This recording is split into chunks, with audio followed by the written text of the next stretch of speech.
This is the second of our presentations on intracellular membranes, cellular organelles, and vesicular trafficking. And we showed you this slide near the end of our last presentation. We want to now focus on transmembrane transport for proteins. So we're going to be talking about movement of proteins from the cytosol into the endoplasmic reticulum. Transmembrane transport or translocation signals are built into proteins, and they tend to be hydrophobic amino acids. Here in the cartoon is an example of an unfolded protein, and what's shown in red on these proteins would be a sequence of hydrophobic amino acids. And we've come to understand, and this is something you learned in biochemistry, that there's a cluster of amino acids at the N-terminal end of some proteins that we will call a signal peptide. On the other hand, there are clusters of hydrophobic amino acids that are not necessarily at either end of the protein, that are somewhere internal in the primary structure of the protein, and that when this protein assumes a higher order structure, these hydrophobic regions come together into an area called a signal patch. So we can have a signal peptide, hydrophobic amino acid sequences at the N-terminal end of a protein, or a signal patch, clusters of hydrophobic amino acids that are internal in the primary structure of a protein, but when that protein assumes its higher order, secondary or tertiary structure, these hydrophobic amino acids come together as a signal patch. Now I want to introduce you to a concept right now called a start transfer signal and a stop transfer signal. And let's just ask you to keep in mind that we're going to talk about a start transfer signal as a hydrophobic sequence and a stop transfer signal as a hydrophobic sequence, and we'll come back to this later. Here are some examples of typical signal sequences that one can find in proteins. So for example, if a protein is destined to be imported into the nucleus, somewhere internal in its primary sequence will be a string of lysines and an arginine. If it's something imported into mitochondria, you might see sequences like this. Import into peroxisomes, etc. What's shown here?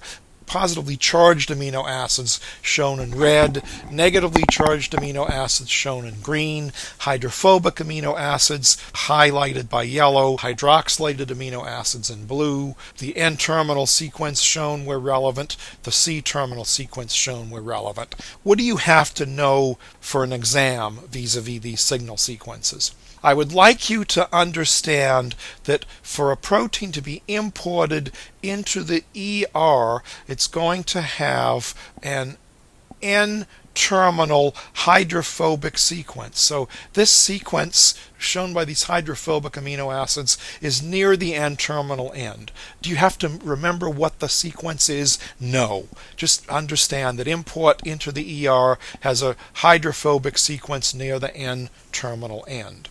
What about a sequence that's going to return a protein to the ER? Well, it's going to have a sequence called K-del. And if you remember from biochemistry the single letter designations for amino acids, you automatically know that the K-del sequence is lysine, aspartate, glutamate, and leucine. And this K-del sequence is right at the C-terminal end. That's all I care that you remember for an exam vis-a-vis some of these different signals. Now, here's a model of the ER. We say that the ER encloses a single luminal space. The cartoon shows rough ER with ribosomes bound to it, and it shows regions of ER with no ribosomes bound that would call smooth ER. And the artist has tried to show the luminal space shaded in green, and the significant point is that the ER is a single luminal space, so it's like a single organelle or a single membrane-bound compartment. This just shows examples. Here's the cartoon. Here's a real-life electron micrograph of regions of rough ER. You can see the ribosomes attached in this region, rough ER in this region, and then you can see these profiles of tubes which have no ribosomes attached. That's smooth ER. Now this is remarkable because this electron micrograph looks very much like this cartoon with rough ER and then regions between the domains of rough ER membrane that don't have ribosomes attached, the smooth ER. Now, of course, the organelle that I'm highlighting here, or highlighting here, or highlighting here are profiles of mitochondria. This slide shows relationships between ER and Golgi. So rough ER highlighted this way and Golgi highlighted this way. You can see a region of the Golgi that we're going to call the cis region of the Golgi, or the forming face of the Golgi. That is a region of the Golgi that is receiving vesicles from the ER. And we'll contrast that to the trans face of the Golgi, or the maturing face of the Golgi. That is a region of the Golgi that is most distal or furthest away from the ER. Think of that as a region of the Golgi in which vesicles are budding off of the Golgi. Now, a couple of points to make from the slide. If you look at the ER, allow me to trace for you the ER, the luminal space of the ER, one continuous membrane. You can follow as my cursor is moving, one continuous luminal space. Let me also make another point. Remember, the nuclear envelope is a double membrane bound organelle. The space between the inner and outer nuclear envelope is a space continuous with the luminal space of the ER. And indeed, you can oftentimes see ribosomes bound to the outer face of the nuclear envelope.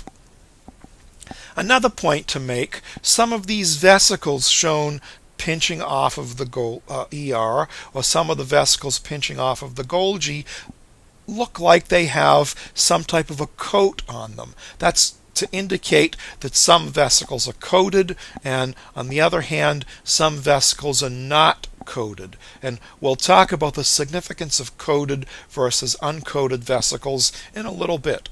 Communication between the ER and the Golgi occurs by vesicles. And here we'll talk about this coated vesicles versus uncoated or non-coated vesicles. The coated vesicles may be coated with molecules that are called Clathrin, or broadly vesicles coated with proteins called COP proteins. These COP proteins, also known as coatermer proteins, actually can be a variety of proteins. It's beyond the scope of our course to talk about the individual coat proteins here, so we just bunch them all as COPs. So we've got some vesicles that are coated as opposed to vesicles that are not coated. You recall we talked a little bit earlier about vesicles budding off of a compartment and moving from a donor compartment to a target compartment. Oftentimes vesicles bud off of a compartment in a coated configuration, and almost always those coated vesicles have to lose their coat before they can fuse with a target compartment. We'll talk a little more about that as we go. We can also talk about cisternal progression, because here you might get the impression that vesicles might bud off of the Golgi stacks and maybe bud from one stack to another stack, and that's how material moves through the Golgi. And that indeed is one model to explain movement through the Golgi. There is another model that we'll talk about that will imply that an entire stack of the Golgi may move forward. So as one stack moves forward, another stack forms as vesicles coalesce from the ER and form a stack behind the stack moving forward. I think that will become clear as we go. Here is a cartoon that's amplifying what we've just said. So here is the ER just represented this way. Here is the Golgi represented this way, and it's represented purposefully as a series of individual stacked membrane compartments. And then from the Golgi budding off, one might have vesicles, and these vesicles might be moving to the plasma membrane for exocytosis. What this cartoon also shows is vesicles that are coated with Clathrin, and if a vesicle is coated with Clathrin, that implies this vesicle is moving in a regulated or signal-mediated manner. Clathrin means regulated or signal-mediated vesicle movement. If vesicles are coated with COP2 proteins, which are shown in red, that means the vesicles are moving by constitutive movement, not necessarily to be secreted when the cell receives a signal, but that the vesicles are budding off and are always moving in an anterograde or forward pathway, here implying forward from ER through Golgi to plasma membrane. Anterograde movement, coated with COP2 vesicles. On the other hand, if vesicles are coated with COP1 type proteins, that is implying a retrograde movement for vesicle recycling, and that might be either back to the plasma membrane or from the Golgi in a retrograde manner back through the Golgi and even from the Golgi to the ER, retrograde movement. So anterograde movement, moving generally in this direction, forward direction, retrograde movement going in the opposite direction, in a direction back through from the Golgi to the ER, retrograde. Vesicles absolutely have to lose whatever coat protein they have before the vesicle fuses with a target compartment. Something you don't need to worry about, Clathrin coats are thought to be involved in the disassembly and assembly of the Golgi during the cell division cycle. We may touch on that much later in the course, but it's not something that's important for you to remember right now. Finally, something I would like to point out, we talk about COP1 proteins for recycling and retrograde movement, and we think of that specifically from the Golgi, going through the Golgi in a retrograde movement or from the Golgi back to the ER.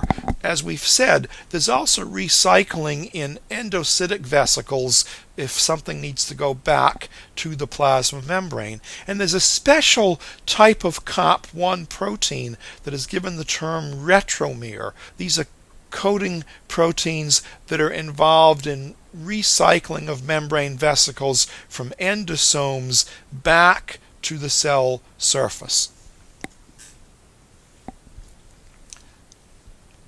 Let's look at this as a schematic diagram. This would be the nuclear envelope. So here is the nucleus itself. This structure that I'm highlighting, nuclear lamina, we'll talk about that later in the course in relation to how these nuclear laminins change during the cell division cycle. Remember the nucleus, double membrane bound organelle, pores in the nuclear envelope, so material can pass into or out of the nucleus through these nuclear pores, but the outer membrane of the nuclear envelope is in continuity with the ER membrane, and so the cisternal space of the ER is in continuity with the space between the inner and outer membranes of the nuclear envelope. Here is an electron micrograph that actually shows rough ER and rough ER here with ribosomes actually attached to the outer membrane of the nuclear envelope. So look, right here where I've got the cursor, this would be the space between the inner and the outer nuclear membranes. And that space, that cisternal space, is in continuity with the cisternal space of the ER. And ribosomes can actually be found bound to the outer nuclear envelope. Look at this little configuration, this little box that I highlighted for you. Look at the curlicue configuration of these ribosomes. These are called polyribosomes. Here on this cartoon, look at the curlicue configuration that the artist drew for you. Look at a really high power view of ribosomes bound to the nuclear envelope or to the ER. Look at this curlicue configuration. Just look at those. It's amazing configuration. This looks very much like what you learned about in biochemistry as what the structure of a polyribosome is. Recall, you've got a messenger RNA shown here in light blue, 5' to 3'. You've got a small ribosomal subunit and a large ribosomal subunit. You've got the AUG start codon that you learned about in biochemistry, and you can see small subunit binding, then the large subunit binding, and the nascent polypeptide that's being synthesized as these polyribosomes are moving along the messenger RNA during translation. So what you learned about last semester in biochemistry is really what the structures look like at the electron microscopic level. We're going to come to appreciate that there's a common pool of ribosomes that are used to synthesize cytosolic proteins, membrane proteins, and secretory proteins. And we'll come to appreciate that there are actually 3 different ribosome cycles. There's a free ribosome cycle in which free polysomes are bound to messenger RNA. These free polysomes are free in the cytosol, synthesizing proteins that stay in the cytosol. There's also a signal recognition particle cycle for ribosomes and a membrane-bound ribosome cycle. Think of the membrane-bound ribosome cycle as ribosomes that are translating a messenger RNA that's going to be destined to be secreted from the cell or destined to be inserted into a membrane. That would be the membrane-bound ribosome cycle. And then there is an intermediate cycle, a signal recognition particle cycle, which is between the free polysome or free ribosome cycle and the membrane-bound ribosome cycle. Will amplify on this signal recognition particle ribosome cycle a little bit later. I'd like to describe an experimental protocol that has been used to demonstrate that regions of the ER that have ribosomes bound to it, that is the rough ER, have protein component differences as compared to regions of the ER that would not have ribosomes bound. That would be the smooth ER. And the way this works would be that if you fractionate a cell, it turns out that internal membranes will reform, and they'll reform what are called microsomal vesicles. Now, rough microsomal vesicles will reform from the rough ER, and smooth microsomal vesicles will reform from the smooth ER. If you were to layer these microsomal vesicles on a sucrose gradient, you could separate them because the rough microsomal vesicles would have a different density. They'd be more dense than the smooth microsomal vesicles. isolating the rough microsomal vesicles, stripping the ribosomes off, and then solubilizing those proteins and comparing the solubilized proteins from the rough microsomal vesicles with solubilized proteins from the smooth microsomal vesicles, it will turn out that rough microsomal vesicles will have a slightly different constellation of proteins associated with them, and these proteins are going to be important in the translocation of newly synthesized proteins into the ER membrane, and we'll discuss that in a little bit later. Here is an actual electron micrograph of rough microsomes versus smooth microsomes. So what you can see in the schematic diagram, you actually do get. And why do these microsome vesicles form? Well, they form because as the ER membrane is broken up, just the thermodynamic properties of membranes. Remember, phospholipids, they have hydrophilic and hydrophobic regions. In an aqueous solution, these membranes want to reform or reseal little vesicles. So you'll get rough microsomes, vesicles from the rough ER, smooth microsomes, vesicles from the smooth ER.